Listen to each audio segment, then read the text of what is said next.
கர்த்தருடைய பரிசுத்த நாமத்திற்கு மகிமை உண்டாவதாக. இந்த ஓய்வு நாளின் மாலை வேளையிலும் கூட தேவ செய்தியை உங்களோடு பேசும்படியாய் தேவன் எனக்கு கொடுத்த கிருபைகளுக்காக நான் தேவனை துதிக்கின்றேன்.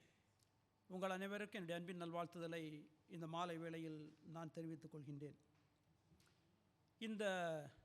இந்த நாட்களில் ஒவ்வொரு மாதமும் ஒவ்வொரு கருப்பொருளின் கீழ் நாம் செய்திகளை நாம் கேட்டுக்கொண்டு வந்து கொண்டிருக்கின்றோம்.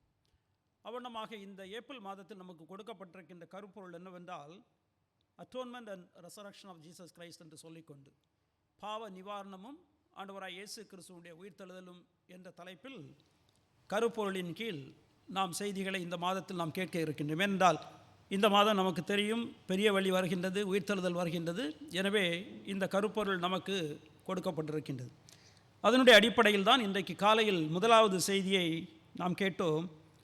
முதலாவது செய்தி என்னவென்றால், the necessity of the atonement why Christ had to die என்ற தலைப்பில், அதாவது ஏன் இந்த பாவ நிவாரணம் தேவை, கிறிஸ்து ஏன் மரிக்க வேண்டும் என்ற தலைப்பில் இன்றைக்கு காலையில் போதகர் செய்தியை நமக்கு கொடுத்தார். இன்றைக்கு இப்பொழுது இந்த நேரத்தில் இரண்டாவது செய்தியாக the substitutionary atonement Christ in our place என்ற தலைப்பில், அதாவது மாற்று பரிகாரம் கிறிஸ்து நம் இடத்தில் என்ற தலைப்பில் கர்த்தருடைய வார்த்தையை இந்த நான் வாசிக்க கேட்ட ஏசாயா தீர்க்கதரிசியுடைய புத்தகத்திலிருந்தும் சுருக்கமாக நான் பேசி நான் கடந்து செல்ல விரும்புகின்றேன். நம்முடைய கிறிஸ்தவத்தை நாம் பார்க்கின்ற பொழுது அதனுடைய அடிப்படை, அதனுடைய கோர் என்ன என்று நாம் பார்க்கின்ற பொழுது சுவிசேஷம், காஸ்பல் என்று சொல்லிக்கொண்டு சொல்வோம், இந்த குட் நியூஸ் என்று சொல்லிக்கொண்டு சொல்வோம், சுவிசேஷம். இந்த சுவிசேஷம் யாரை குறித்தது? அதனுடைய மத்திய நபர் யார் என்றால் ஆண்டவராகிய இயேசு கிறிஸ்து. இந்த ஆண்டவராகிய இயேசு கிறிஸ்து நபர், அவருடைய கிரியைகளில் அதனுடைய சென்டர் என்னவென்றால் இந்த அட்டோன்மெண்ட் அல்லது பாவ நிவாரணம் என்பது தான். எனவே இந்த பாவ நிவாரணம் என்று சொல்லக்கூடியதானது நமக்கு மிகவும் மிகவும் ஒரு முக்கியமான ஒரு டாக்டரை, ஒரு உபதேசம். இதை நாம் தெரிந்திருக்க வேண்டும். இதை தெரிந்தால்தான் பெரிய பெரிய வழியில் என்ன நடக்கின்றது, மற்ற காரியங்கள் ஏன் இவைகள் நடக்கின்றன என்று சொல்லிக்கொண்டு நம்மால் புரிந்து கொள்ள முடியும். எனவே நான் சுருக்கமாக, என்னால் முடிந்த அளவு சுருக்கமாக நான் சொல்லி கடந்து செல்ல விரும்புகின்றேன். நீங்கள் தயவுசெய்து ஒரு 30 நிமிடம் கவனமாக கேட்கும்படியாக உங்களை நான் அன்புடன் கேட்டுக்கொள்கின்றேன். இதற்கு ஆதாரமாக நமக்கு கொடுக்கப்பட்டிருக்கின்ற பகுதி தான் ஏசாயா 53ஆம் அதிகாரத்தில் 4 முதல் 6 வசனங்கள் நாம் வாசிக்க கேட்டோம். ஏசாயா தீர்க்கதரிசியுடைய புத்தகத்தை பார்க்கின்ற பொழுது அதனுடைய முதல் பகுதியில் என்ன சொல்வாரே என்றால், இந்த யூதா தேசத்து மக்கள் பாவம் செய்தபடியினால் அவர்களுக்கு நியாயத்தீர்ப்பு வர இருக்கின்றது என்று சொல்லிக்கொண்டு அவர் சொல்லுவார். சொல்லிவிட்டு அதனுடைய பின்பகுதியில் என்ன சொல்வாரே என்றால், ஆனால் இந்த மக்களுக்கு ரட்சிப்பு இருக்கின்றது என்று அவர் விளக்குவார். இந்த ரட்சிப்பு எப்படி வர இருக்கின்றது என்று சொல்லிக்கொண்டு தான் அவர் 42ஆம் அதிகாரத்திலிருந்து அவர் சொல்லிக்கொண்டு வருவார். ரட்சிப்பு எப்படி வர இருக்கின்றது என்றால், என்னுடைய தாசன் மூலமாக வர இருக்கின்றது, மை சர்வன்ட் என்று சொல்லிக்கொண்டு அங்கு சொல்லப்பட்டிருக்கும். அவர் மூலமாக அது வர இருக்கின்றது என்று சொல்லிக்கொண்டு இந்த இஸ்ரவேல் மக்களுக்கு வர இருக்கின்ற ரட்சிப்பு, நமக்கும் வர இருக்கின்ற ரட்சிப்பை குறித்து அவர் இந்த இடத்தில் பேசுவார். அப்படி என்றால் அந்த மக்கள் எதிர்பார்த்து கொண்டிருக்கின்றார்கள். அவருடைய ரட்சிப்பை கொடுக்கின்ற, அவர்களுக்கு விடுதலையை கொடுக்கின்ற நபர் தாவீதுடைய குமாரனாக வர இருக்கின்றார், மேசியாவாக வர இருக்கின்றார், அவர்களுக்கு விடுதலையை கொடுக்க இருக்கின்றார், மற்ற மக்களுடைய அடிமைத்தனத்திலிருந்து விடுதலையை கொடுக்க இருக்கின்றார் என்று சொல்லிக்கொண்டு பழைய ஏற்பாட்டினுடைய உபதேசங்களை, தீர்க்க தரிசனங்களை வைத்துக்கொண்டு அவர்கள் எதிர்பார்த்து கொண்டிருக்கின்றார்கள். ஆனால் ஏசாயா மூலமாக தேவன் என்ன சொல்கின்றாரே என்றால், அவர்களுக்கு வர இருக்கின்ற மீட்பர் அல்லது அவர்களுடைய இரட்சகர் அல்லது அவருடைய மேசியா, முதலாவது அவர் அவருடைய பாவங்களுக்காக அவர் பரிகாரம் செய்துவிட்டு பின்பு அவர்களை ஆளுகின்ற ராஜாவாக வருவார் என்று சொல்லிக்கொண்டு அவர் சொல்லுவார். அதுதான் இந்த 53ஆம் அதிகாரத்தில் பொதுவாக நாம் பார்க்கின்றது. வர இருக்கின்ற மேசியா அல்லது இரட்சகர், கிறிஸ்து என்று சொல்லக்கூடியதான இரட்சகர் என்ன செய்ய இருக்கின்றார் என்று சொல்லிக்கொண்டு தான் சுருக்கமாக இந்த அதிகாரத்தில் அவர் சொல்லிவிட்டு பின்பு சில காரியங்களை அவர் சொல்வதை நம்மால் பார்க்க முடியும். எனவே இந்த 4 முதல் 6 வசனங்களிலிருந்து சுருக்கமாகத்தான் 4 காரியங்களுடைய அடிப்படையில் இந்த மாற்று பரிகாரம் கிறிஸ்து நம்மிடத்தில் என்ற தலைப்பில் நான் பேச இருக்கின்றேன். முதலாவதாக என்ன சொல்ல இருக்கின்றேன் என்றால், the definition of the terms. இங்கு இருக்கின்ற இந்த substitutionary atonement அல்லது மாற்று பரிகாரம் என்று சொல்லக்கூடியதான இந்த இரண்டு வார்த்தைகளுடைய பொருள் என்ன என்று சொல்லிக்கொண்டு முதலாவது நான் பேச இருக்கின்றேன். சப்ஸ்டிடியூஷன் அல்லது மாற்று என்று சொல்கின்றது நம் எல்லாருக்கும் மிகவும் நன்றாகவே தெரியும். அதை குறித்து நான் அதிகமாக விளக்க வேண்டிய தேவை கிடையாது. பொதுவாக ஒரு நபருக்கு பதில் அல்லது ஒரு செயலுக்கு பதில் இன்னொருவர் செய்கின்றது. எனக்கு பதில் சகோதரர் செய்வாரே என்றால் அதுதான் சப்ஸ்டிடியூஷன். எனக்கு செய்ய முடியாமல் இருக்கின்ற நேரத்தில் நான் செய்ய வேண்டியதை செய்வதற்கு தகுதியுள்ள ஒரு நபர் செய்கின்றது தான் மாற்று என்று சொல்லிக்கொண்டு சப்ஸ்டிடியூஷன் என்று சொல்லுவோம். பொதுவாக விளையாட்டில் நம்ம இதை அதிகமாக பார்க்க முடியும். குறிப்பாக நாம் ஃபுட்பால் பார்ப்போமே என்றால் அதில் நாம் பார்க்கின்ற பொழுது ஒரு நபர் அடிபட்டு விட்டு அவருக்கு சரியாக விளையாட முடியவில்லை என்றால் இன்னொரு நபர் அவருக்காக வந்து அவர் விளையாடுதான் நாம் என்ன சொல்லுவோமே என்றால் வேறு ஒரு மாற்று விளையாட்டுக்காரர் சப்ஸ்டிடியூஷன் என்று சொல்லிக்கொண்டு நாம் சொல்வோம். அவர் விளையாட வருகின்றவருக்கு சில தகுதிகள் இருக்க வேண்டும். இந்த சிங்கப்பூர் நாட்டினுடைய டீம் விளையாடுகிறது என்றால் அவர் இந்த நாட்டினுடைய பிரஜையாக இருக்க வேண்டும். அது மாத்திரமல்ல, அவர் விளையாடுவதற்கு தகுதி உள்ளவராகவும் இருக்க வேண்டும். யாரையும் கொண்டு அவர்கள் விளையாட விட மாட்டார்கள். எனவே இப்படி மாற்று வருகின்ற பொழுது அதற்கென்று சில தகுதிகள் இருக்க வேண்டும். இதுதான் இந்த வார்த்தை சப்ஸ்டிடியூஷன் என்று சொல்லக்கூடியதான மாற்று என்று சொல்லக்கூடியதான வார்த்தை. இன்று பரிகாரம் என்று சொல்லக்கூடியதானது அட்டோன்மெண்ட் என்ற ஆங்கிலத்தில் வருகின்ற பொழுது வேதத்தில் அதை நாம் பார்க்கின்ற பொழுது பாவ நிவாரணம் அல்லது பாவ நிவர்த்தி என்று சொல்லப்பட்டிருக்கும். இந்த பரிகாரம் என்று சொல்லக்கூடிய வார்த்தையானது அல்லது ஆங்கிலத்தில் அட்டோன்மெண்ட் என்று சொல்லக்கூடிய வார்த்தையானது பொதுவாக நாம் வெளியில் உபயோகிப்பது கிடையாது. நண்பர்களிடத்தில் பேசுகின்ற பொழுதோ நம்முடைய உறவினர்களிடத்தில் பேசுகின்ற பொழுதோ இந்த வார்த்தையை நாம் உபயோகிக்க மாட்டோம்.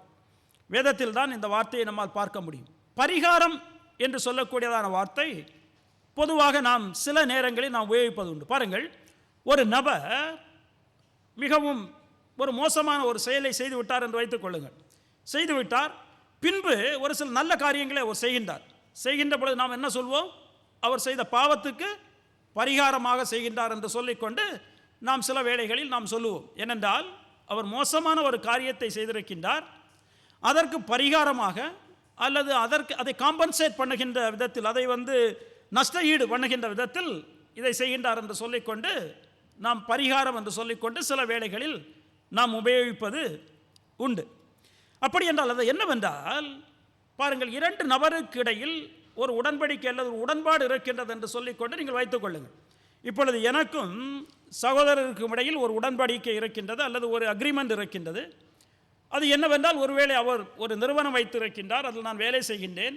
வேலை செய்கின்ற பொழுது எங்களிடையே இருக்கின்ற அந்த நிபந்தனை அல்லது அக்ரிமெண்ட் என்னவென்றால், நான் அவர் சொல்கின்ற வண்ணமாக எந்த தவறுதலும் செய்யாமல் நான் வேலையை செய்ய வேண்டும். ஒருவேளை நான் தவறுதல் செய்து விட்டேனே என்றால் அதற்கு பரிகாரமாக, அதற்கு ஈடாக நான் ஒரு 10,000 வெள்ளியை கொடுப்பதும், அதனுடைய கூட என்னுடைய தவறுதலினால் வந்த அந்த அந்த இழப்புக்கு நான் இழப்பீடும் செய்ய வேண்டும் என்று சொல்லிக்கொண்டு வைத்துக்கொள்ளும். இதுதான் எங்களுக்கு இடையில் இருக்கின்ற அக்ரிமெண்ட் வேலை செய்கின்ற இடத்தில். இப்பொழுது அவண்ணமாக நாங்கள் 2 பேரும் இணைந்து அவருடைய நிறுவனத்தில் நான் வேலை செய்கின்றேன். ஆனால் ஒரு சூழ்நிலையில் நான் தவறு செய்து விடுகின்றேன். தவறு செய்து விடுகின்ற பொழுது இப்பொழுது நான் என்ன செய்ய வேண்டும்? நான் 10,000 வெள்ளியும் நான் கொடுக்க வேண்டும். அதேபோல் என்னுடைய தவறுதலால் வந்த அந்த இழப்புக்கு நான் இழப்பீடும் கொடுக்க வேண்டும். இதுதான் பரிகாரம். நான் செய்த தவறுதலுக்கு என்ன பரிகாரம் என்றால், நான் அதற்கு உரிய இழப்பீடை நான் என்ன செய்ய வேண்டும் என்றால் கொடுக்க வேண்டும். இது பரிகாரம். இப்பொழுது இந்த இழப்பீடை என்னால் கொடுக்க முடியவில்லை என்றால், இந்த 10,000 வெள்ளியை என்னால் கொடுக்க முடியவில்லை, அதுக்கு என்ன என்ன இழப்பீடு அங்கே வந்திருக்கிறது கொடுக்க முடியவில்லை என்றால், எனக்கு பதிலாக வேறு ஒரு நபர் அதை கொடுப்பாரே என்றால் அதுதான் சப்ஸ்டிடியூஷனரி அட்டோன்மெண்ட். எனக்காக வேறு ஒரு நபர் கொடுக்கின்றது பொதுவாக.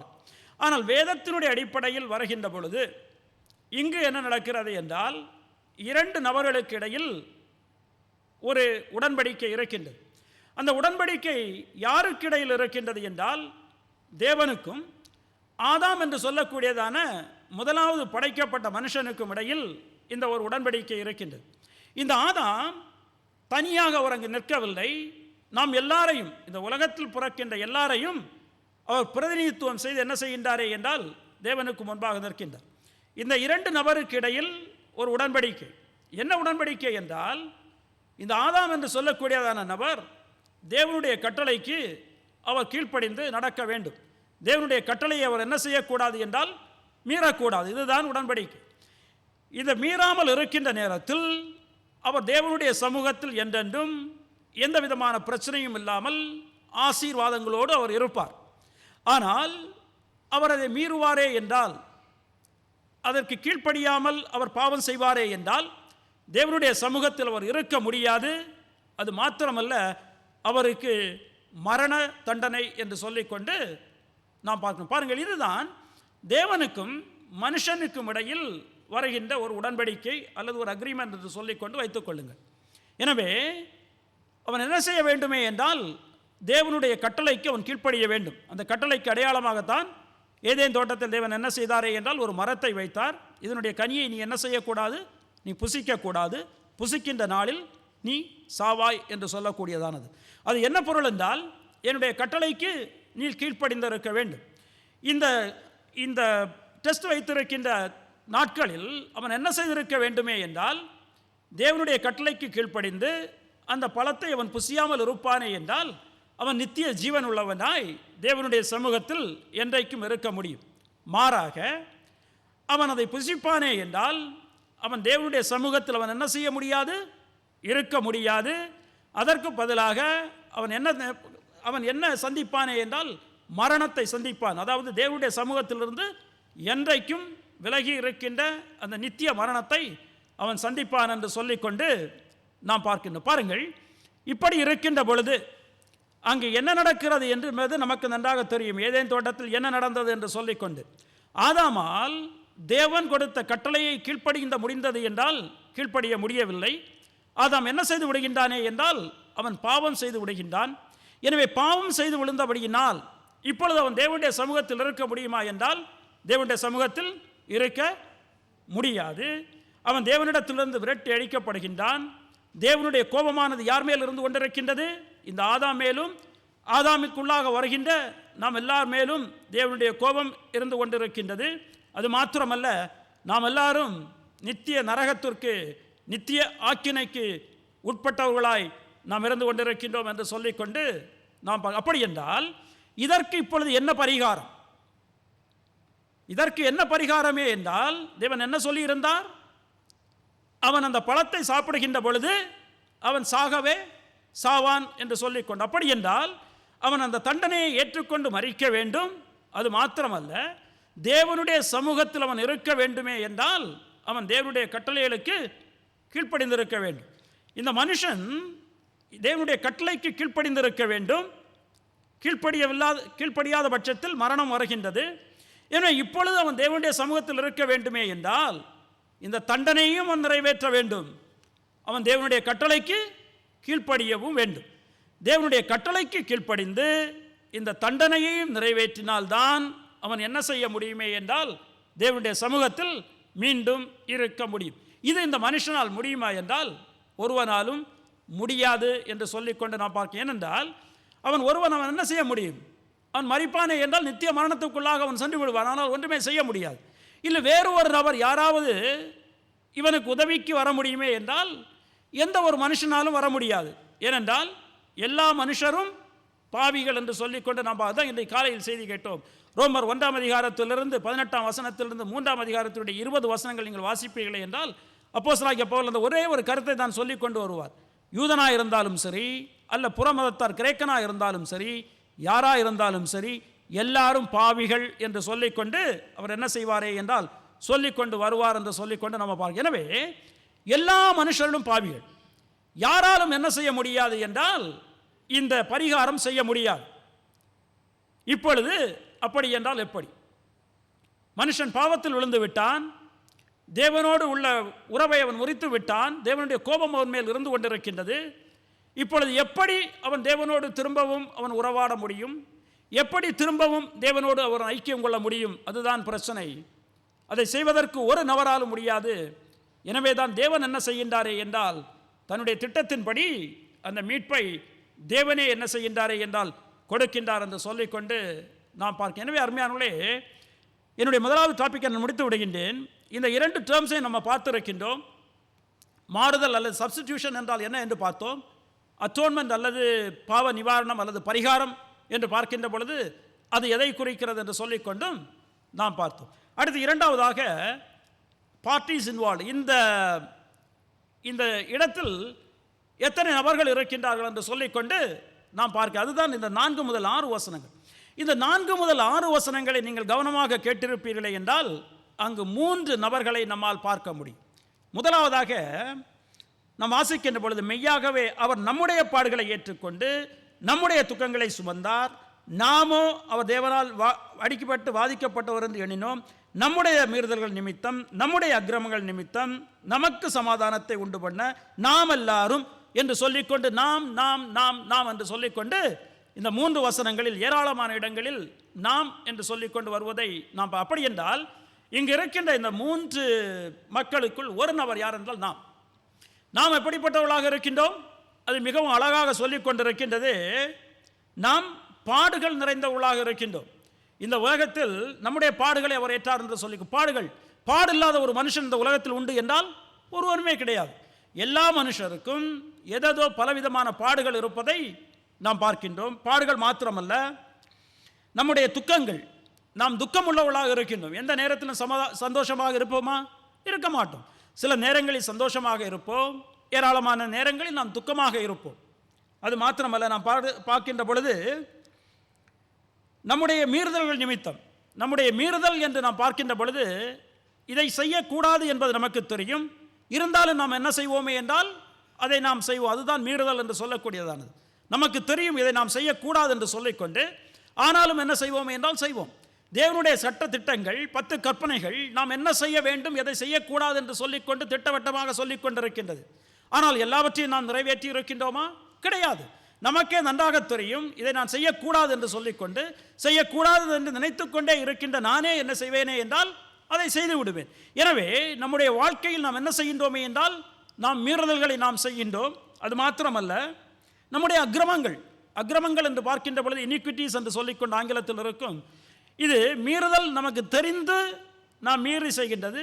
இந்த அக்கிரமம் என்று நாம் பார்க்கின்ற பொழுது இது மிகவும் மோசமானது. அதாவது வேண்டுமென்றே இதை செய்ய வேண்டும் என்று சொல்லிக்கொண்டு நாம் நினைத்து ஒரு பாவத்துக்கு மேல் ஒரு பாவத்தை மூடுவதற்காக இன்னும் பாவத்தை தொடர்ந்து செய்து கொண்டிருப்பது தான் அக்கிரமம். நம்முடைய வாழ்க்கையில் செய்வோம் என்றால் செய்வோம். ஒரு பொய்யை மூடுவதற்கு என்ன செய்வோம்? இன்னும் ஒரு பொய்யை சொல்லுவோம். அதையும் மறைப்பதற்கு இன்னும் பொய்யை சொல்வோம். ஒரு நல்ல உதாரணம் வேதத்தில் உண்டு. தாவீது ராஜா என்ன செய்கின்றானே என்றால் பத்சேபாளோடு ஒரு பாவம் செய்கின்றான். நமக்கு நன்றாக தெரியும். 2 சாமுவேலின் புத்தகத்தை நீங்கள் வாசித்து பார்ப்பீர்களே என்றால் 11-12 அதிகாரத்தில் இருக்கின்றது. வீட்டுக்கு சென்று வாசித்து பாருங்கள், உங்களுக்கு எல்லாருக்கும் தெரியும் என்று நினைக்கின்றேன். அவன் பாவம் செய்து விடுகின்றான் பத்சேபாளோடு. இப்பொழுது என்ன செய்திருக்க வேண்டும்? அவன் தேவனிடத்தில் மன்னிப்பு கேட்டிருக்க வேண்டும். ஆனால் தாவீது ராஜா மன்னிப்பு கேட்டாரா என்றால் மன்னிப்பு கேட்கவில்லை. அதற்கு மாறாக அவர் என்ன செய்கின்றாரே என்றால் இன்னும் பாவத்துக்கு மேல் பாவம் செய்கின்றார். பத்சேபாளுடைய கணவனை கொலை செய்கின்றார்.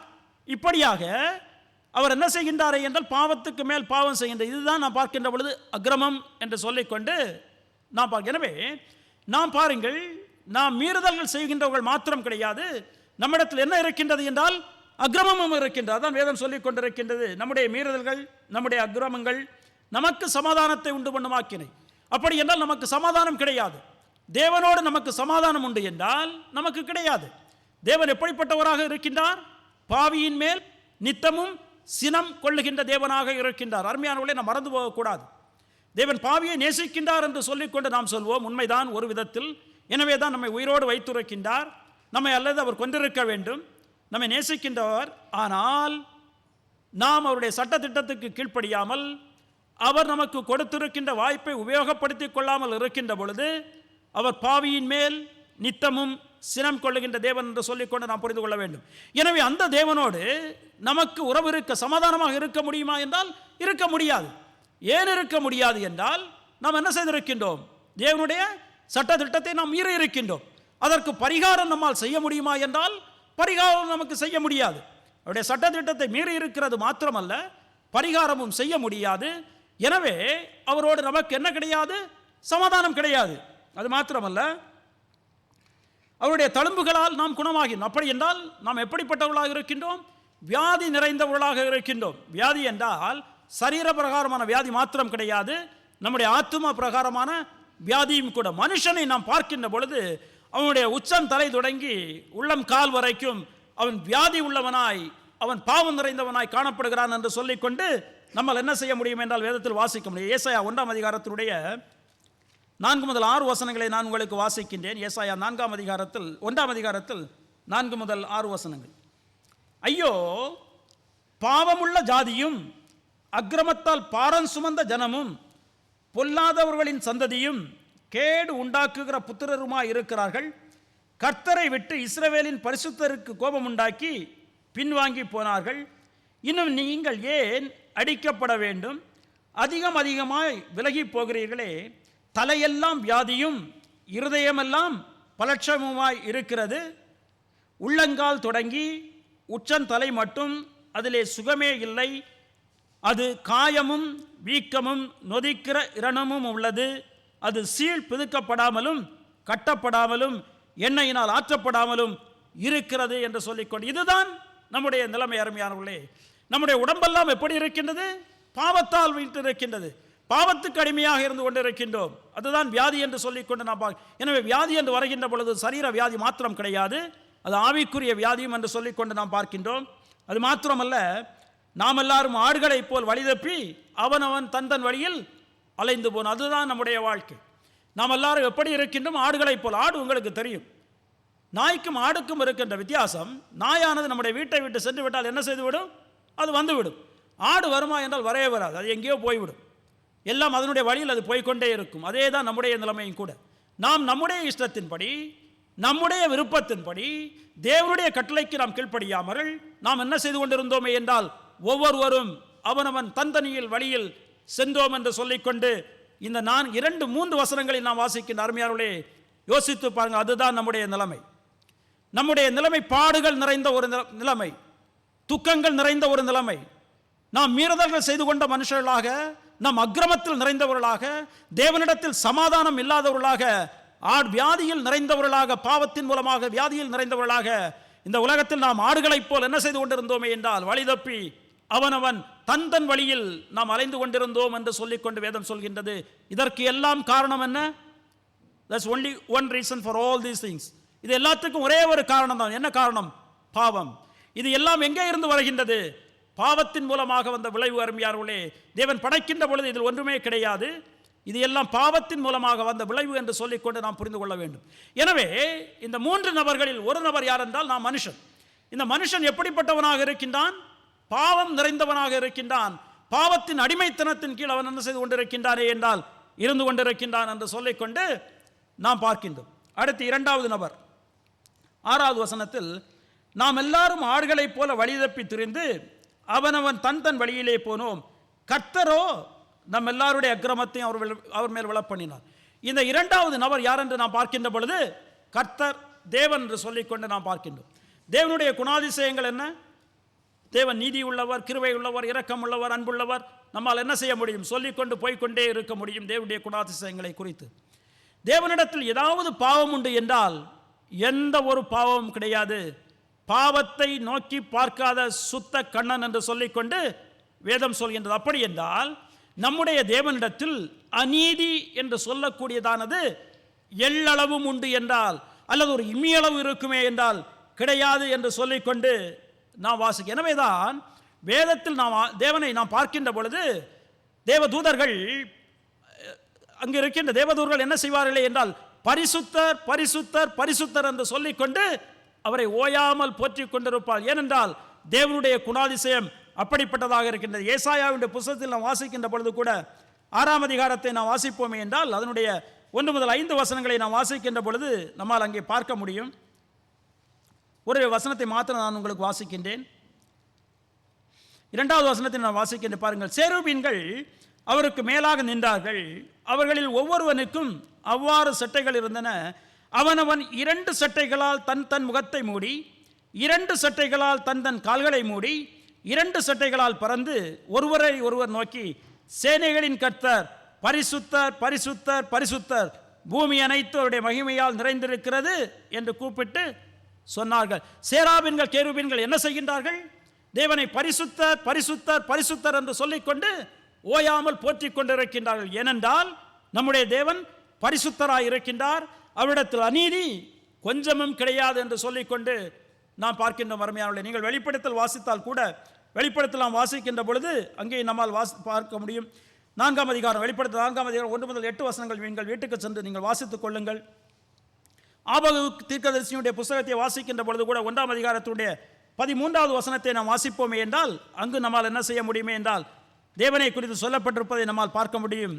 ஆபகு 1ஆம் அதிகாரம் 13வது வசனத்தை நாம் வாசிக்கின்ற பொழுது பாருங்கள், இப்படியாக நம்முடைய தேவன் எப்படிப்பட்டவராக இருக்கின்றாரே என்றால் நம்முடைய தேவன் பரிசுத்தராக இருக்கின்றார் என்று சொல்லிக்கொண்டு நாம் புரிந்து கொள்ள வேண்டும். அப்படி என்றால் அவரிடத்தில் கொஞ்சமேனும் பாவம் கிடையாது, கொஞ்சமேனும் அநீதி கிடையாது, அது இருக்கவே முடியாது. எனவே ஒன்று, நாம் நம்மிடத்தில் இருப்பதெல்லாம் பாவம்தான், நம்மிடத்தில் இருப்பதெல்லாம் அக்கிரமம்தான், பாவத்தில் நிறைந்தவர்களாக இருக்கின்றோம். நம்முடைய தேவன் எப்படிப்பட்டவராக இருக்கின்றார்? பரிசுத்தராக இருக்கின்றார். கொஞ்சமும் ஒரு இடத்தில் என்ன கிடையாது? பாவமே கிடையாது. எனவே தான் பாவம் செய்கின்ற பொழுது அவருடைய சமூகத்தில் நாம் இருக்க முடியவில்லை, நம்மை அவர் அனுப்பிவிட்டார், நமக்கு அவருக்கு இடையில் பகை வருகின்றது. இந்த 2 நபர்களை பார்த்து விட்டோம். மூன்றாவதாக இந்த பகுதி ஒரு நபரை குறித்து பேசிக் கொண்டிருக்கின்றது. பாருங்கள், மெய்யாகவே அவர் நம்முடைய பாடுகளை ஏற்றுக்கொண்டு நம்முடைய துக்கங்களை சுமந்தார். அவர் யார்? இந்த அவர் அவர் அவர் அவர் என்று சொல்லிக்கொண்டு இது வந்து கொண்டிருக்கும். யார் இந்த அவர் என்று நாம் தெரிந்து கொள்ள வேண்டுமே என்றால் இந்த பகுதியை புதிய ஏற்பாட்டில் பல இடங்களில் காட்டி யார் இந்த நபர் என்று சொல்லப்பட்டிருப்பதை நம்மால் என்ன செய்ய முடியுமே என்றால் பார்க்க முடியும். எடுத்தவர்கள் எனக்காக வாசியுங்கள். மத்தேயு சுவிசேஷம் 8ஆம் அதிகாரம் 14 முதல் 17 வசனங்கள். மத்தேயு 8ஆம் அதிகாரம் 14 முதல் 17 வசனங்கள்.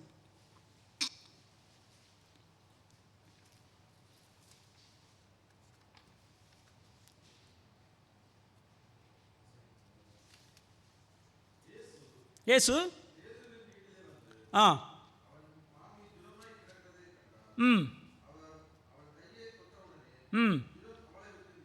நீங்கிட்டு செய்தாள். கொண்டு வந்தார்கள், துரத்தி ஆக்கினார். யார் இங்கே சுத்தம் பண்ணுகின்றார்? ஆண்டவராய் இயேசு கிறிஸ்து. நமக்கு நன்றாக தெரியும், ஏனென்றால் அந்த பகுதி அவரை குறித்து பேசிக் கொண்டிருக்க. தொடர்ந்து வாசியுங்கள். அவர் தாமே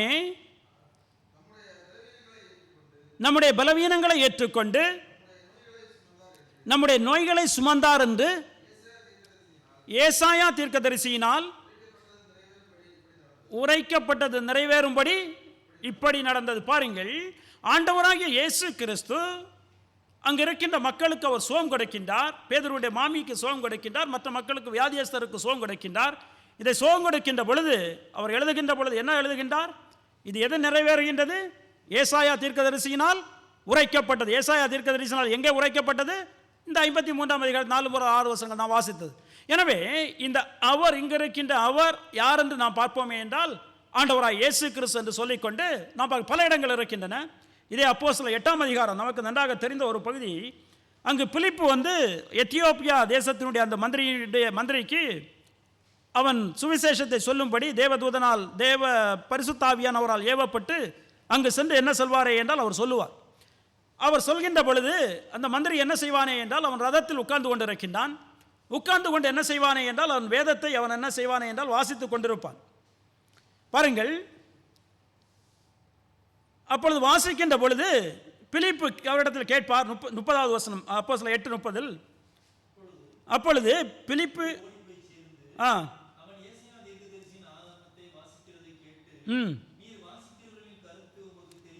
அவன் போய் கேட்கின்றான், இனி வாசிக்கின்றதனுடைய கருத்து உமக்கு தெரியுமா என்று சொல்லிக் கொண்டு வாசித்துக் கொண்டிருக்கின்றார். அதற்கு என்ன பதில் சொல்கின்றார்?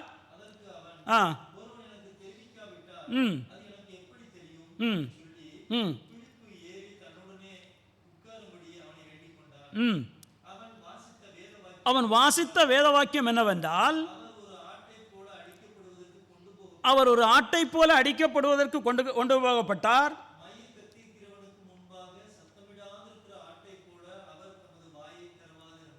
வாயை திறவாது இருந்தார். பாருங்கள், இதுதான் அவர் வாசித்துக் கொண்டிருக்கின்றார்.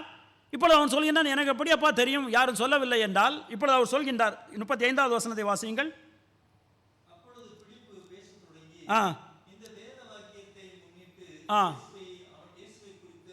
பாருங்கள், இப்பொழுது அவர் சொல்கின்றார், அவர் கேட்கின்றார், எனக்கு தெரியாது சொல்லாவிட்டால். இப்பொழுது அவர் யாரை குறித்து பேசுகின்றார்? ஆண்டவராய் இயேசு கிறிஸ்துவை குறித்து இவன் வாசிக்கின்ற போது எங்கே இருக்கின்றது? இந்த ஏசாயா 53ஆம் அதிகாரம். 53ஆம் அதிகாரத்தில் 7-8 வசனங்களை தான் அவன் என்ன செய்கின்றானே என்றால் வாசிக்கின்றான். நீங்கள் வீட்டுக்கு சென்று வாசித்து பாருங்கள். எனவே இந்த 53ஆம் அதிகாரத்தில் சொல்லப்பட்டிருக்கின்ற அவர் நம்முடைய பாவங்களை அவர் அவர் அவர் என்று நாம் வாசிக்கின்ற பொழுது அது யாரை குறிக்கிறது என்றால் ஆண்டவராகிய இயேசு கிறிஸ்துவை குறிக்கிறது என்று சொல்லிக்கொண்டு நாம் புரிந்து கொள்ள வேண்டும். பாருங்கள் அருமையானவர்களே, இங்கே தேவன் இருக்கின்றார், பரிசுத்தராய் இருக்கின்றார். இங்கே நாம் இருக்கின்றோம், பாவியாக இருக்கின்றோம், பாவத்தில் நிறைந்திருக்கின்ற. நம்மிடத்தில் இருப்பதெல்லாம் பாவம்தான். நம்மிடத்தில் நீதி இருக்கிறது என்றால் ஒன்றுமே கிடையாது. மூன்றாவது நபராக யார் இருக்கின்றாரே என்றால் ஆண்டவராய் இயேசு கிறிஸ்து இருந்து கொண்டிருக்கின்றார். ஆண்டவராய் இயேசு கிறிஸ்து யார்? அவரிடத்தில் ஏதாவது பாவம் உண்டு என்றால் ஒரு பாவமும் கிடையாது. வேதம் பல இடங்களில் சொல்லிக் கொண்டிருக்கின்றது. இந்த உலகத்தில் 33 வருஷங்கள் ஆண்டவராய் இயேசு கிறிஸ்து வாழ்ந்து கொண்டிருக்கின்றார். 30 வருடங்கள் தனிப்பட்ட வாழ்க்கையும் 3 வருடங்கள் பொது வாழ்க்கையும் ஆண்டவராய் இயேசு கிறிஸ்து இருந்து கொண்டிருக்கின்றார். அவரிடத்தில் ஏதாவது பாவம் இருந்தது என்றால் எந்த ஒரு பாவம் கிடையாது என்று சொல்லிக்கொண்டு வேதத்தில் நாம் பல இடத்தில் நாம் வாசிக்கின்றோம். எபிரேயர் 4ஆம் அதிகாரத்தை நாம் வாசிப்போமே என்றால் அதனுடைய 15வது வசனத்தை நாம் வாசிக்கின்ற பொழுது, எபிரேயர் 4ஆம் அதிகாரத்தினுடைய 15வது வசனத்தை நாம் வாசிக்கின்ற பொழுது வேதம் எப்படி சொல்கின்றது? நான் உங்களுக்கு வாசிக்கின்றேன். 15 வாசியுங்கள். 15.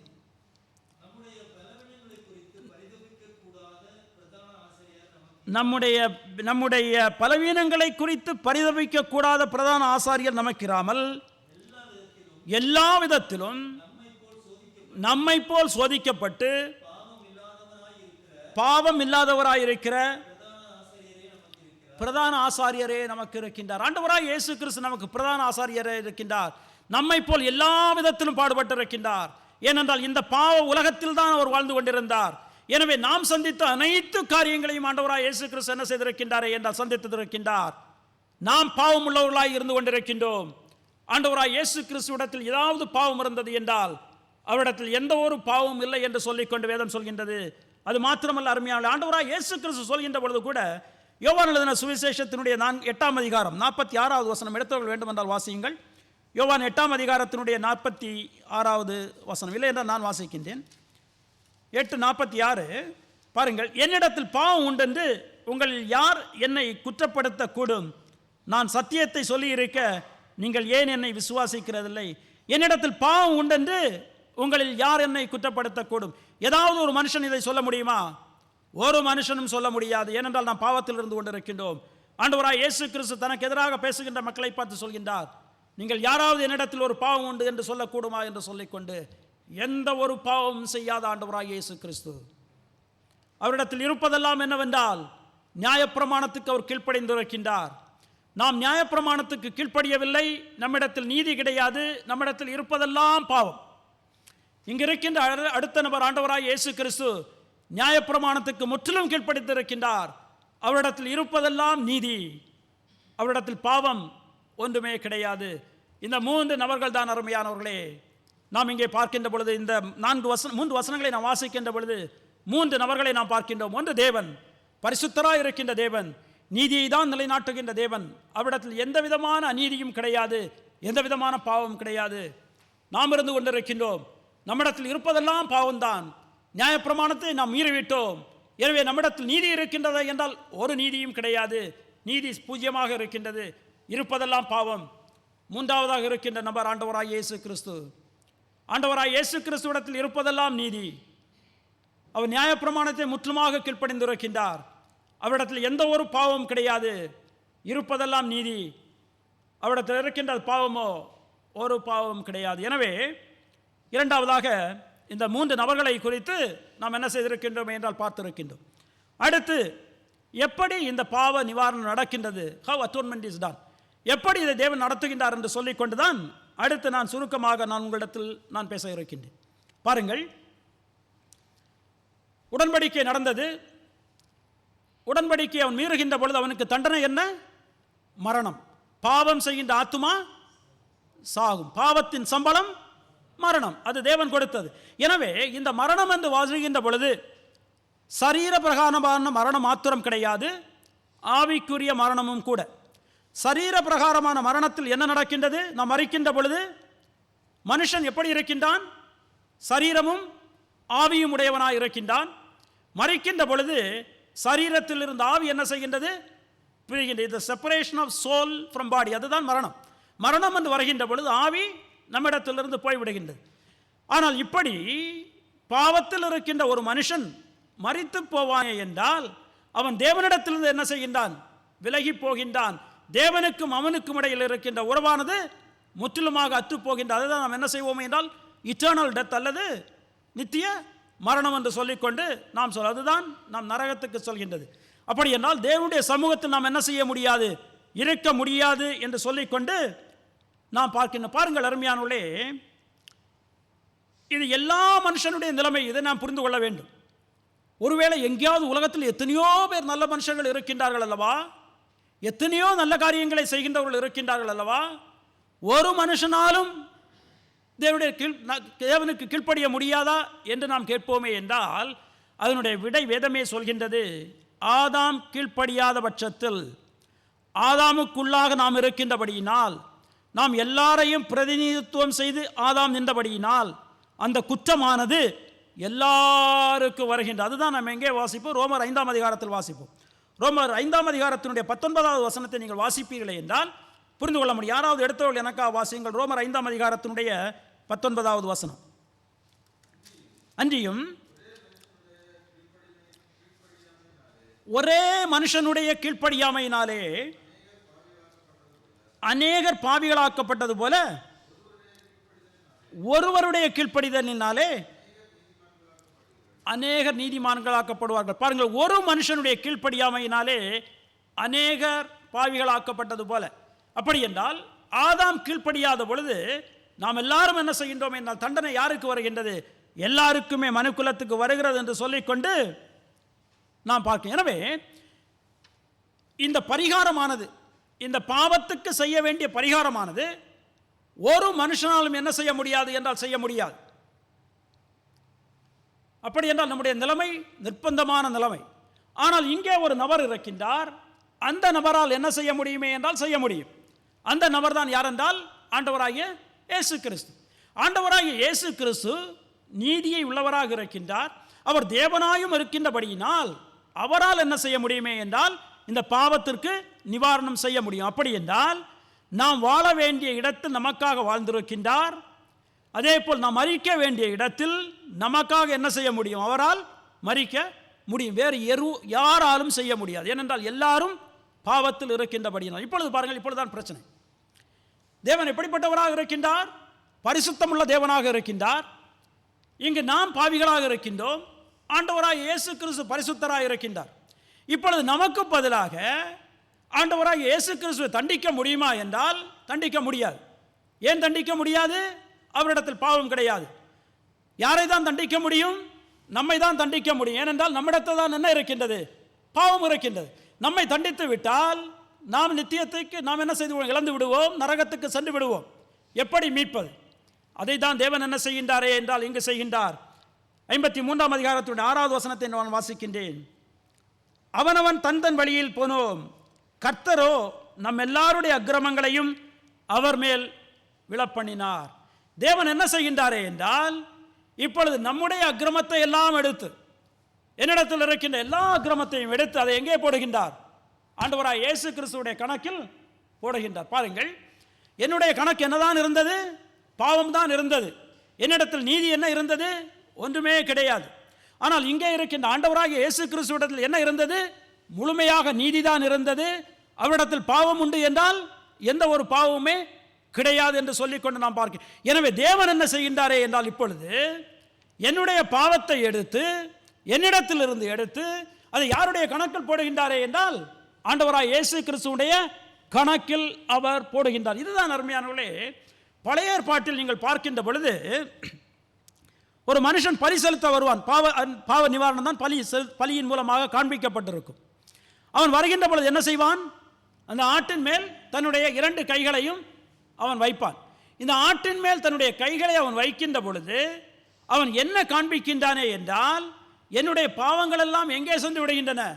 இந்த ஆட்டின் மேல் சென்று விடுகின்றன என்று சொல்லிக்கொண்டு அந்த ஆட்டை அவன் என்ன செய்வானே என்றால் அவன் கொலை செய்வான் என்று சொல்லிக்கொண்டு நாம் லேவியராகமம் அங்கே தான் நமக்கு நாம் பார்க்கின்ற பொழுது நம்முடைய பாவ நிவாரண நாளை குறித்து பேசிக்கொண்டிருக்கும். லேவியராகும் 16ஆம் அதிகாரத்தில் ஒரே ஒரு வசனத்தை வாசிங்கள். 21வது வசனத்தை எனக்காக வாசிங்கள். லேவியராகும் 16ஆம் அதிகாரத்தில் 21வது வசனம். அதன் தலையின் மேல் ஆரோன் தன் 2 கைகளையும் வைத்து, கவனமாக கேளுங்கள், அதன் மேல் இஸ்ரவேல் புத்திரருடைய சகல அக்கிரமங்களையும்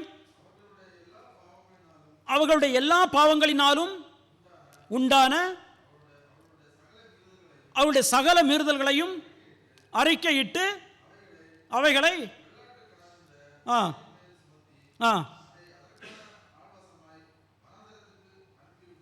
அனுப்பிவிட கடவுள். பாவ நிமித்தினால், இஸ்ரவேல் மக்களுக்கு பாவ நிமித்தினால் நடக்கின்றது இதுதான். ஆரோன் என்ன செய்வானே என்றால், தன்னுடைய 2 கைகளையும் அந்த ஆட்டின் மேல், அந்த போக்காட்டின் மேல் அவன் வைப்பான். அவன் என்ன செய்கின்றானே என்றால், வைக்கின்ற பொழுது இஸ்ரவேல் மக்களுடைய சகல பாவங்களும் அக்கிரமங்களும் அவர்களுடைய மீறுதல்களும் என்ன செய்கின்றன என்றால் இந்த ஆட்டின் மேல் சுமத்தப்பட்டு, அந்த ஆடானது என்ன செய்கின்றது, எடுத்து சொல்கின்றது. எப்படி தேவன், அது எதை குறிக்கின்றது என்றால், தேவன் தன்னுடைய பிள்ளைகளுடைய பாவத்தை, அக்கிரமத்தை, அவர்களுடைய மீறுதல்களை யார் மேல் சுமத்தினாரே என்றால் ஆண்டவராய் இயேசு கிறிஸ்து மேல் சுமத்துவதை தான் ஒரு படமாக என்ன செய்யப்பட்டது என்றால் பழைய ஏற்பாட்டில் காண்பிக்கப்பட்டது. எனவே இப்பொழுது பாருங்கள், தேவன் இருக்கின்றார். இப்பொழுது நமக்கு அவர் ரட்சிப்பை கொடுக்க வேண்டுமே என்றால், நமக்கு பரிகாரம் கொடுக்க வேண்டுமே என்றால், அது ஒரே ஒரு நபரால் தான் முடியும். யாரால் தான் என்றால் ஆண்டவராய் இயேசு கிறிஸ்துவால் மாத்திரம் தான் முடியும். ஆனால் எப்படி கொடுப்பது? அதை தான் தேவன் செய்கின்றார். நம்முடைய பாவங்களை, நம்முடைய மீறுதல்களை, நம்முடைய அக்கிரமங்கள், நம்முடைய நோய்கள் எல்லாவற்றையும் என்ன செய்கின்றாரே என்றால் எடுத்து யார் மேல் போடுகின்றாரே என்றால் ஆண்டவராய் இயேசு கிறிஸ்துவ மேல் போடுகின்றார். அதை தான் அருமையானவர்களே நாம் இந்த 4 முதல் 6 வசனங்களை நாம் வாசிக்கின்றோம். பாருங்கள், மெய்யாகவே அவர் நம்முடைய பாவங்களை ஏற்றுக்கொண்டு, பாடுகளை ஏற்றுக்கொண்டு, யார் ஏற்றுக்கொண்டார்? ஆண்டவராய் இயேசு கிறிஸ்து. நம்முடைய பாடுகள் எல்லாம் எங்கே செல்கின்றன? பாவத்தினுடைய விளைவெல்லாம் எங்கே செல்கின்றன? ஆண்டவராய் இயேசு கிறிஸ்துவின் மேல் செல்கின்றன. நம்முடைய துக்கங்களை சுமந்தார். நம்முடைய துக்கங்கள் எல்லாம் எங்கே செல்கின்றன? ஆண்டவராய் இயேசு கிறிஸ்துவின் மேல் செல்கின்றன. நம்முடைய மீறுதல்கள் நிமித்தம் அவர் காயப்பட்டு, நம்முடைய மீறுதல்கள் எங்கே போகின்றன? ஆண்டவராய் இயேசு கிறிஸ்துவிடத்தில் செல்கின்றன. நம்முடைய அக்கிரமங்கள் எங்கே போகின்றது? ஆண்டவராய் இயேசு கிறிஸ்துவிடத்தில் போகின்றது. எல்லாவற்றையும் தேவன் என்ன செய்கின்றாரே என்றால் நம்மிடத்திலிருந்து எடுத்து ஆண்டவராய் இயேசு கிறிஸ்துவுடைய கணக்கில் போட்டுவிட்டு, அவருடைய கணக்கில் இருக்கின்ற நீதியை அவர் என்ன செய்திருக்கின்றார்? நியாயப்பிரமாணத்துக்கு கீழ்ப்படிந்து நீதியை சம்பாதித்திருக்க அந்த நீதியை அவர் எடுத்து என்ன செய்கின்றாரே என்றால் நம்முடைய கணக்கில் அவர் போடுகின்ற. பாருங்கள் அருமையானவர்களே, என்ன ஒரு பெரிய சாக்கியம் என்று சொல்லிக்கொண்டு, நான் செய்த பாவம், நான் செய்த அக்கிரமம், என்னுடைய நோய்கள், என்னுடைய எல்லா காரியங்களும் எங்கே சென்று விடுகின்றன? ஆண்டவராய் இயேசு கிறிஸ்துவிடத்தில் சென்று விடுகின்றன. எனக்கு பரிகாரம் செய்ய முடியுமா என்றால் என்னால் செய்ய முடியாது. எனக்கு பரிகாரம் ஒரே ஒரு நபரால் தான் செய்ய முடியும், ஆண்டவராய் இயேசு கிறிஸ்துவின் மூலமாக தான். அது எப்படி தான் நடக்குமே என்றால் என்னுடைய பாவங்களை அனைத்தையும் தேவன் எடுத்து ஆண்டவராய் இயேசு கிறிஸ்துவுடைய கணக்கில் அவர் போடுகின்றார். இப்பொழுது அவருடைய பார்வையில் நான் எப்படி இருக்கின்றேன்? என்னுடைய கணக்கில் பாவம் இருக்கின்றதா? என்னுடைய கணக்கில் பாவம் இல்லை. என்னுடைய கணக்கில் என்னதான் இருக்கின்றது? நீதிதான் இருக்கின்றது. ஆண்டவராய் இயேசு கிறிஸ்துவுடைய நீதிதான் என்னுடைய கணக்கில் இருக்கின்ற. என்னுடைய பாவம் கிடையாது. என்னுடைய பாவம் எங்கே சென்று விட்டது? ஆண்டவராய் இயேசு கிறிஸ்துவுடைய கணக்கில் சென்று விட்டது. அருமையானவர்களே, ஒரு நபருடைய கணக்கில் பாவம் இருக்குமே என்றால் தேவன் அதை பொறுத்துக் கொள்வாரா என்றால் பொறுத்துக் கொள்ள மாட்டார். எனவே தன்னுடைய சொந்த குமாரனை, தன்னுடைய சொந்த குமாரன் என்று பாராமல் கல்வாரியில் நாம் என்ன செய்திருக்க வேண்டுமோ, என்ன தண்டனையை நாம் அனுபவித்திருக்க வேண்டுமோ, அந்த தண்டனையை யாருக்கு கொடுத்தாரே என்றால் ஆண்டவராய் இயேசு கிறிஸ்துவுக்கு கொடுத்தார். ஏன் கொடுத்தாரே என்றால் தேவன் நீதி உள்ள தேவனாய் இருக்கின்றபடியினால். அவர் பாவத்தை பார்த்து கொண்டு சும்மா இருக்க முடியாது. எனவே தேவன் என்ன செய்கின்றாரே என்றால் ஆண்டவராய் இயேசு கிறிஸ்துவின் மேல் அந்த தண்டனையை அவர் கொடுக்கின்றார். நானும் நீங்களும் சந்தித்திருக்க வேண்டிய தண்டனையை, நானும் நீங்களும் நித்தியமாக நரகத்தில் இருக்க வேண்டிய அந்த தண்டனையை யார் பெற்றுக்கொண்டாரே என்றால் ஆண்டவராய் இயேசு கிறிஸ்து பெற்றுக்கொண்டார். நீங்கள் ஒருவேளை கேட்கலாம், ஆண்டவராய் இயேசு கிறிஸ்து ஒரு சில மணி நேரங்கள் தானே அங்கே தொங்கினார், நாம் அனாதியில் இருக்க வேண்டுமே என்று சொல்லிக்கொண்டு. அருமையானவர்களே, அது உண்மைதான். ஆனால் நானும் நீங்களும் சாதாரண மனுஷர்கள். ஆனால் ஆண்டவராய் இயேசு கிறிஸ்து தேவனாய் இருக்கின்றார். எனவே நாம் நித்தியமாக சம்பாதிக்க வேண்டியதை, அனுபவிக்க வேண்டியதை அவர் ஒரு நிமிடத்தில் என்ன செய்து விட முடியும்? ஆண்டவராய் இயேசு கிறிஸ்துவால் செய்து விட முடியும். அதை விட்டு விடுவோம் இப்பொழுது. எனவே இப்பொழுது எப்படி ஆண்டவராய் இயேசு கிறிஸ்து ஏன் தண்டிக்கப்படுகின்றார், ஏன் சிலுவையில் அறையப்படுகின்றார், ஏன் இந்த பாடுகளை படுகின்றாரே என்றால் உங்களுக்காகவும் எனக்காகவும் தான். நம்முடைய கணக்கில் இருந்த பாவங்களை எல்லாம் அவர்தாமே சுமந்து கொண்டு நமக்கு என்ன செய்திருக்கின்றாரே என்றால் மீட்பை அவர் கொடுத்திருக்கின்றார் என்று சொல்லிக்கொண்டு நாம் பார்க்கின்றோம் அருமையானவர்களே. எனவேதான் 2 கொரிந்தியர் 5ஆம் அதிகாரத்தினுடைய 21வது வசனம், இந்த வசனம் நாம் எல்லாருக்கும் நன்றாக தெரிந்திருக்க வேண்டும். 2 கொரிந்தியர் 5ஆம் அதிகாரத்தினுடைய 21வது வசனம் எடுத்தவர்கள் எனக்காக வாசியுங்கள். நாம் அவருக்குள் தேவனுடைய நீதியாக இருக்கும் பொருட்டு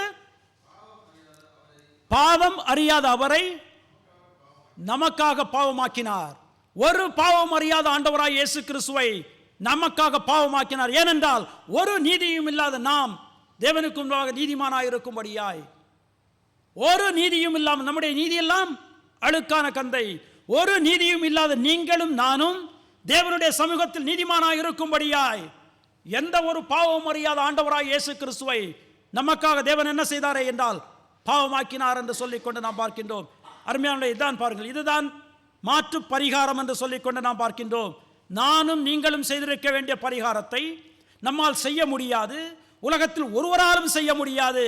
எனவே அதை யார் செய்கின்றாரே என்றால் மாற்று நபராக, நம்முடைய உறவின் முறையாக, நம்மை போல் மனுஷனாக உலகத்தில் வந்த ஆண்டவராய் இயேசு கிறிஸ்து நமக்காக என்ன செய்தாரே என்றால் பரிகாரம் செய்திருக்கின்றார். அருமையான என்ன ஒரு அருமையான ஒரு ஆசீர்வாதத்தை நாம் பெற்றிருக்கின்றோம். யோசித்து பாருங்கள். எனவே நேரம் ஆகிவிட்டது, முடித்து விடுகின்றேன். 4வது சுருக்கமாக, வாட் இஸ் த ரிசல்ட்? இதன் மூலம் என்ன விளைவு? தேவனுக்கு நமக்கும் இடையில் இருந்த உறவு என்ன செய்து விட்டது? துண்டித்து விட்டது. அவரிடத்தில் நாம் சொல்ல முடியாது. ஆனால் நமக்கு பரிகாரம் செய்கின்ற பொழுது இப்பொழுது நாம் என்ன செய்யப்படுகின்றோம்? தேவனோடு நாம் உறவாக்கப்படுகின்றோம். நாம் இப்பொழுது தேவனுடைய சமூகத்தில் நாம் என்ன செய்ய முடியும்? நாம் சொல்ல முடியும். அருமையானவர்களே, அதான் நாம் இந்த 2 கொரிந்தியர் நீங்கள் வாசிக்கின்ற பொழுது 5ஆம் அதிகாரத்தில் அதுக்கு முன்னாடி தான் நீங்கள் வாசித்துக் கொண்டு வருவீர்கள். இது எதன் மூலமாக நடந்தது என்றால் ஆண்டவராய் இயேசு கிறிஸ்துவுடைய மரணத்தின் மூலமாக. ஆண்டவராய் இயேசு கிறிஸ்து கல்வாரியில் நமக்காக மரித்ததன் மூலமாக, நம்முடைய பாவங்களை அவர்தாமே ஏற்றுக்கொண்டு நமக்கு பரிகாரியாக அவர் மரித்ததன் மூலமாக நாம் இன்று என்ன செய்ய முடியும் என்றால் எவைகளையெல்லாம் நாம் ஆதாமில் இழந்து போனோமோ அவைகளை எல்லாம் நாம் பெற்றிருக்கின்றோம்.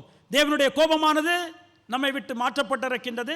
நம்முடைய பாவமானது மன்னிக்கப்பட்டிருக்கின்றது. நாம் என்ன பாவத்தினுடைய அடிமைத்தனத்தில் இருந்து கொண்டிருந்தோம், நியாயப்பிரமாணத்தினுடைய அடிமைத்தனத்தில் இருந்து கொண்டோம். அவைகளிலிருந்து நாம் மீட்கப்பட்டிருக்கின்றோம். நாம் அவரோடு ஒப்புரவாக்கப்பட்டிருக்கின்றோம். அவருக்கு பகைஞராக இருந்தோம். இன்று நாம் தேவனோடு என்ன செய்யப்பட்டிருக்கின்றோம் என்றால் ஒப்புரவாக்கப்பட்ட என்ன ஒரு ஆசீர்வாதம்! இன்றைக்கு நாம் எனவே தான் தேவனை அப்பா பிதாவே என்று நாம் கூப்பிட முடியும். அவருடைய சமூகத்தில் நாம் சொல்ல முடியும். அவரை நோக்கி ஜெபிக்க முடியும். அவரிடத்தை எல்லாம் செய்ய முடியும். எதன் மூலமாக? நமக்கு பரிகாரமாய் ஆண்டவராய் இயேசு கிறிஸ்து மரித்ததன் மூலமாக. அருமையான நாம் இதை மறந்தே போகக்கூடாது. ஏன் ஆண்டவராய் இயேசு கிறிஸ்து நமக்காக மரிக்க வேண்டும் என்று சொல்லிக்கொண்டு காலையில் கேட்டோம். இன்றைக்கு இந்த சப்ஸ்டிடியூஷனரி அட்டோன்மெண்ட் அப்படி என்றால் நமக்கு இந்த மாற்று பரிகாரம் என்றால் என்ன, ஏன் ஆண்டவராய் இயேசு கிறிஸ்து என்ன செய்திருக்கின்றார் என்று சொல்லிக்கொண்டு நாம் புரிந்து கொண்டிருக்கின்றோம். எனவே அருமையானவர்களை நான் முடித்து விடுகின்றேன். இதோடு முடிப்பதற்கு முன்பாக ஒன்றே நான் கேட்கின்றேன், உங்களுடைய பாவம் எங்கே இருக்கின்றது? உங்களுடைய பாவம் உங்களிடத்தில் இருக்கின்றதா அல்லது ஆண்டவராய் இயேசு கிறிஸ்துவுடைய அக்கௌண்டில் நீங்கள் போட்டிருக்கின்றீர்களா? எப்பொழுதுதான் உங்களுடைய பாவம் ஆண்டவராய் இயேசு கிறிஸ்துவுடைய அடக்கில் செல்லுமே என்றால் நீங்கள் ஆண்டவராய் இயேசு கிறிஸ்துவை உங்களுடைய சொந்த ரட்சகராக நீங்கள் ஏற்றுக்கொள்கின்ற பொழுது. நீங்கள் ஆண்டவராய் இயேசு கிறிஸ்துவை உங்களுடைய சொந்த ரட்சகராக ஏற்றுக்கொள்ளவில்லை என்றால் நியாயாசனத்துக்கு முன்பாக நிற்கின்ற பொழுது உங்களுடைய நீதிதான் அங்கே இருக்குமே தவிர வேறு ஒன்றும் இருக்க. ஆண்டவராய் இயேசு கிறிஸ்துவுடைய நீதி இருக்காது. உங்களுடைய நீதியெல்லாம் அழுக்கான கந்தை. நான் எந்த பாவம் செய்யவில்லை என்று நாம் நினைக்கவே வேண்டாம். நாம் பாவத்தில் பிறந்து பாவத்தில் வாழ்ந்து கொண்டிருக்கின்ற மக்கள். நம்முடைய நீதியெல்லாம் அழுக்கான கந்தை. எனவே அருமையானவர்களை இதை கேட்கின்றவர்கள், கேட்கப் போகின்றவர்கள், நீங்கள் இதுவரைக்கும் ஆண்டவராய் இயேசு கிறிஸ்துவை சொந்த ரட்சகராக ஏற்றுக்கொள்ளவில்லை என்றால், நீங்கள் ஆண்டவராய் இயேசு கிறிஸ்துவை சொந்த ரட்சகராக ஏற்றுக்கொள்கின்ற அந்த நிமிடத்தில் உங்களுடைய பாவங்களை எல்லாம் தேவன் என்ன செய்வாரே என்றால் ஆண்டவராய் இயேசு கிறிஸ்துடைய கணக்கில் போட்டு ஆண்டவராய் இயேசு கிறிஸ்துடைய நீதியை உங்களுக்கு கொடுப்பார். அவருடைய சமூகத்தில் நீதிமான்களாய் நாம் என்ன செய்ய முடியும் என்றால் சதா காலம் இருக்க முடியும். கண்களை மூடி ஜெபிக்கலாம். எங்களை நேசிக்க எங்கள் அன்பின் ஆண்டவரே, இந்த அருமையான அந்த ஓய்வு நாளின் மாலை வேளைக்காக நாங்கள் உம்மை துதிக்கிறோம் கர்த்தாவே. இந்த மாலை வேளையில் உம்முடைய பிள்ளைகளாய் உம்மை ஆராதிப்பதற்கு உம்முடைய சமூகத்தில் நாங்கள் கடந்து வருவதற்கு நீதாம் எங்களுக்கு கொடுத்த கிருபைக்காக நன்றி செலுத்துகிறோம். ஆண்டவராய் இயேசு கிறிஸ்து எங்களுக்காக அவர் பரிகாரியாய் அவர் மறந்திருக்கின்றார். எங்களுடைய பாவங்களை அவர்தாமே ஏற்றுக்கொண்டு எங்களுடைய அக்கிரமங்களை எங்களுடைய வியாதிகளை எல்லாவற்றையும் அவர்தாமே சுமந்து கொண்டு எங்களுக்காக அவர் பரிகாரியாய் அவர் மரித்ததன் மூலமாக நாங்கள் அவருடைய நீதியை பெற்றுக்கொண்டு உம்முடைய சமூகத்தில் நீதிமான்களாய் கருதப்பட்டு உம்முடைய சமூகத்தில் இருக்கின்ற பெரிய பாக்கியத்தை நாங்கள் பெற்றிருக்கின்றோம். இந்த பாக்கியத்தை பெற்ற மக்களாக இருக்கின்ற நாங்கள் இதை நினைவுகூறவும், ஒவ்வொரு நாங்கள் இதை நினைத்து பார்த்து உம்மை துதிக்கவும், ஆண்டவராக இயேசு கிறிஸ்துவை மேன்மைப்படுத்தவும் நீதாம் எங்களுக்கு கிருபை தர வேண்டுமாறு ஜெபிக்கிறோம். எங்களை உம்முடைய சமூகத்தில் தாழ்த்தி ஒப்படைத்து ஜெபிக்கிறோம். மீட்பரின் நாமத்தில் ஜெபிக்கிறோம் எங்கள் அன்பின் பிதாவே, ஆமீன்.